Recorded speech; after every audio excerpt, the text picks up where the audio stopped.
उसके सिर पे कांटों का गुच्छा सिर्फ इसलिए रखा जाएगा ताकि आप पहचान पाएं, ये है वो मुक्तिदाता जो मेरे लिए मरता। ये बात मैं परमेश्वर की कर रहा हूं, ईसाइयों की कर नहीं रहा। ईसाई की सुन के अगर समझ के सुनेंगे, आपकी समझ के बिल्कुल बाहर बातचीत है। एक ईसाई बोलता है, हिंदू सुनता है, कुछ समझ में नहीं आता।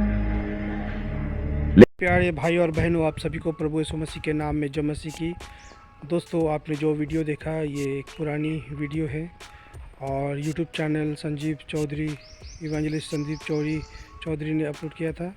और यहाँ पर हम देख सकते हैं सर्वधर्म के लोगों का जो प्रोग्राम था, आयोजन किया गया था। यहाँ के हर एक लोग, ईसाई और जितने सारे धर्म हैं, वहाँ पर यीशु मसीह का नाम का प्रचार हुआ। तो दोस्तों, आइए हम पूरा वीडियो को देखते हैं कि 10वें मंडल में जब आप पढ़ेंगे पुरुषाह सुक्ता के अंदर, तो आपको पढ़ने के लिए मिलेगा परमेश्वर को पहचाने कैसे कि वो मेरे लिए मर रहा है। उसके बारे में लिखा है कि अश्वमेध यज्ञ का घोड़ा जिस तरह से अलग किया जाता है, वैसा ही वो पुरुष भी जब बलि किया जाएगा, अलग किया जाएगा और उसके सिर पे कांटों का गुच्छा सिर्फ इसलिए रखा जाएगा ताकि आप पहचान पाएं, ये है वो मुक्तिदाता जो मेरे लिए मरता। ये बात मैं परमेश्वर की कर रहा हूं, ईसाइयों की कर नहीं रहा। ईसाई की सुन के अगर समझ के सुनेंगे, आपकी समझ के बिल्कुल बाहर बातचीत है। एक ईसाई बोलता है, हिंदू सुनता है, कुछ समझ में नहीं आता। लेकिन जब एक पापी बोलता है मैंने उद्धार पाया, आप भी पा सकते हैं और परमेश्वर की जरूरत आपको भी है, तो समझ में आने लगता। तो इसलिए हिंदू मुस्लिम सिख ईसाई की चादर तो पहले उतार के फेंक दे। परमेश्वर चाहिए तो हिंदू को मिलेगा नहीं, किधर भी लिखवा लो। सिख को मिलेगा नहीं, मुसलमान को मिलेगा नहीं, ईसाई को मिलेगा नहीं, मिलेगा इंसान को। उस इंसान को जो पापी है, स्वीकार करता है कि मैं हूं पापी और मुझे एक मुक्तिदाता की जरूरत है, उसी को तो मिलेगा। पहलवान को डॉक्टर की क्या जरूरत है? जरूरत तो मरीज को है। तो धर्मी को परमेश्वर नहीं चाहिए, परमेश्वर तो पापियों को चाहिए और पापियों को बचाने ही वो जमीन पे आया है, यही उसकी मोहब्बत है। तो मैं अपनी बात को यहां खत्म करता हूं कि परमेश्वर प्रेम है। बाइबल के अंदर लिखा है, पहला यूहन्ना की पत्री में 4 अध्याय में लिखा है कि परमेश्वर प्रेम है। उसके प्रेम को समझेंगे तो आप अपने पापों से मुक्ति पा सकेंगे। दोबारा जन्म होना नहीं है आपका। माफ कीजिए, एक चीज ये छोटी सी क्लियर करके मैं अपनी बात को खत्म करूंगा, क्योंकि अपन को शैतान ने एक वहम में डाला हुआ है कि इस जन्म में नहीं तो अगले में मुक्ति हो जाएगी, इसलिए अपन आराम से बैठे।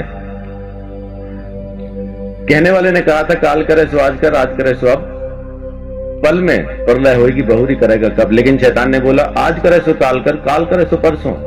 इतनी जल्दी क्या पड़ी है जब जीना है बरसों। बच्चे, आपका नाम क्या है? ध्रुव। आपके बच्चे कहां हैं? अजीब सवाल है। उम्र क्या है आपकी? 9 साल के बच्चे से मैं पूछ रहा हूं कि आपके बच्चे कहां हैं?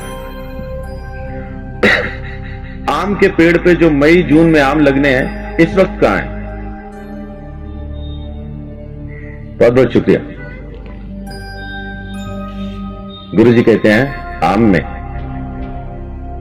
उसी पेड़ में वो आम है जो मई जून में दिखाई देंगे। तो ध्रुव के बच्चे कहां हैं? ध्रुव में। जब उसका मौसम आएगा बच्चे नजर आएंगे। तो जब ध्रुव नहीं था तब उसके बच्चे कहां थे? पापा में। और जब पापा नहीं थे तब ध्रुव के बच्चे कहां थे? दादा में। जब दादा नहीं थे तो कहां थे? तो उनके पिता में, उनके पिता में, उनके पिता में। ऐसा अपन किताब को फोल्ड करते जाएं तो उस आदम में पहुंच जाते हैं जिसको परमेश्वर ने बनाया और उसमें बीज डाल के कहा अब तुम पैदा करो। हर जानवर को, हर प्राणी को, हर चीज को परमेश्वर ने बीज के साथ बनाया और आज्ञा दी अब तुम पैदा करो। तो जब परमेश्वर ने आदम को बनाया, हम आदम में थे। जब परमेश्वर ने आदम को यह आज्ञा दी ये फल ना खाना, तब हम आदम में थे। जब आदम ने आज्ञा तोड़ी तब हम आदम में थे। जब आदम परमेश्वर से अलग हुआ तब हम आदम में थे। इसी तरह से हम परमेश्वर से अलग हो गए।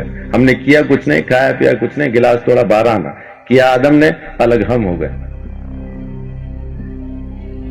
वेदों में लिखा है कि बच्चा पैदा होते ही पाप के हाथ में सौंप दिया जाता, पैदा होते ही पापी हो जाता।